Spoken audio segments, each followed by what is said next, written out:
একজন দার্শনিক নৌকায় চড়ে যা, দার্শনিকের কথা, একজন দার্শনিক নৌকায় চড়ে যাচ্ছে কোথাও, তো নৌকায় চড়ে যাচ্ছে দার্শনিক একা, মাঝি নৌকা বাঁধছে। দার্শনিক মানুষ তো মাথার মধ্যে দর্শন কিসকিস কিসকিস করছে, কথা বলার লোক পায় না। এখন মাঝির সাথে কথা বলার সিদ্ধান্ত নিল শেষ পর্যন্ত। বলল, রে মাঝি, কত বছর নৌকা চালাও?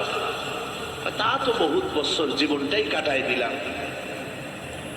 তা ভূগোল চেনো? ভূগোল কখনো দেখেছো?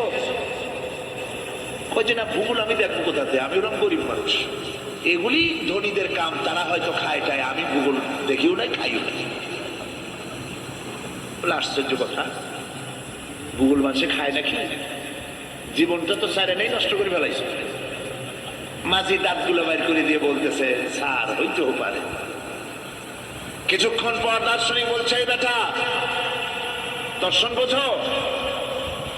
স্যার খামোখাই স্মরণ দিচ্ছেন, এ সমস্ত বড় লোকের খাবার, ওগুলি আমার সামনে বলে লাভটা কি? আমরা গরিব মানুষ, এগুলি আমরা কোনোদিন দেখিও নাই, খাইও নাই। দার্শনিক বলছে, বেটা বেওকুফ, দর্শন মানুষে বুঝি খায়? তোর জীবন আটা নাই, মিশা। মাঝি কয়, হইতেও পারে।